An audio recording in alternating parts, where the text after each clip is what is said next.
Hello, my name is Ganem Karlen, and I'm honored to be presenting today a work about how buildings can adapt to climate change.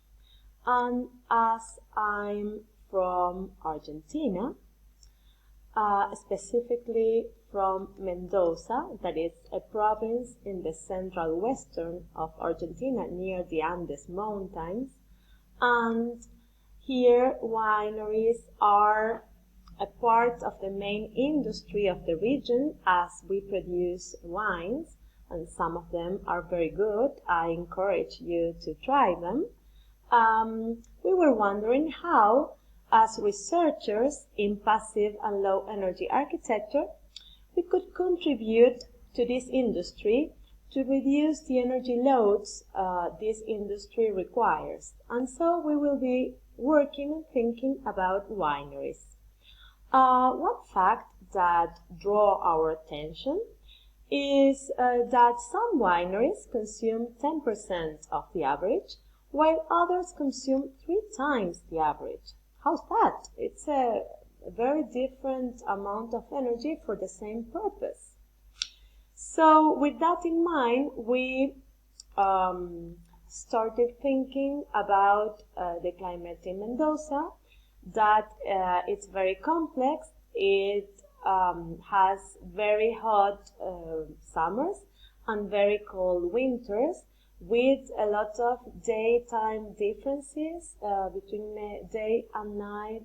There are really good differences. We can think about 20 degrees centigrade. And also, we thought it would be more interesting is if this climate will consider it, how it will be affected by climate change. Climate change is a fact. We can do our best to reduce its impact, but we can also do our best in helping buildings to be resilient in the future and work accordingly with the needs they will be having with this climate change.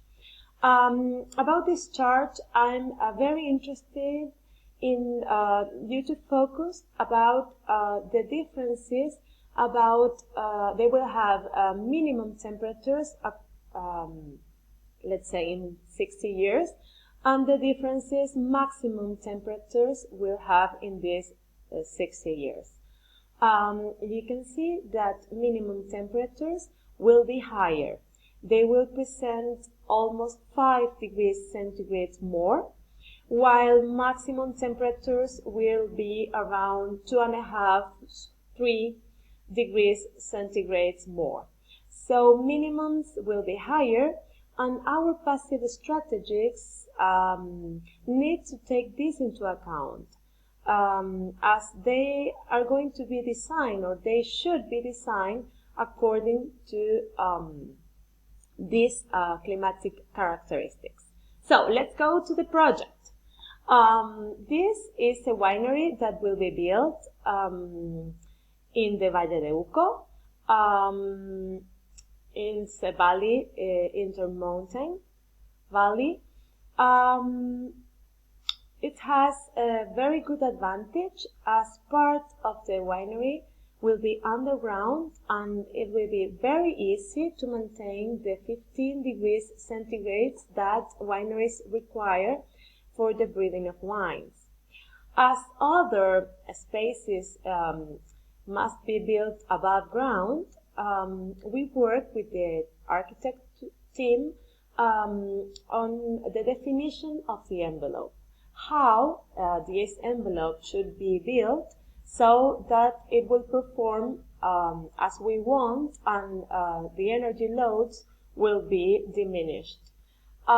We did some simulations with Energy Plus software, in which we put our local measurements of the climate, so it will be a lot accurate, and we obtain wonderful results. As you can see, we have reduced the energy requirements by half. So excellent news. We can work with the envelope and we can do a lot of difference in the needs of energy to maintain a winery in the 15 degrees centigrade they need. And we thought that's not enough. We need to know how this will be in the future. So we ran the model in the different projections, and we find out that our building, with the improvements, is very resilient to the climate change, as their consumptions will diminish even more.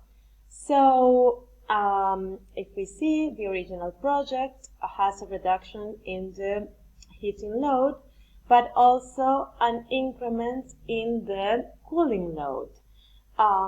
It's a very cold climate, so it's logical for that to happen. But the addition of the two loads are almost the same. But in the improved project, we could design for the future, and there is a very significant reduction of energy consumption, not only today, but also for what will happen with the climate in, let's say, these 60 years. So with these excellent results, we encourage you to think about designing for the future, to read our paper that has a lot of details, and also to ask questions to our email. Thank you very much for your attention.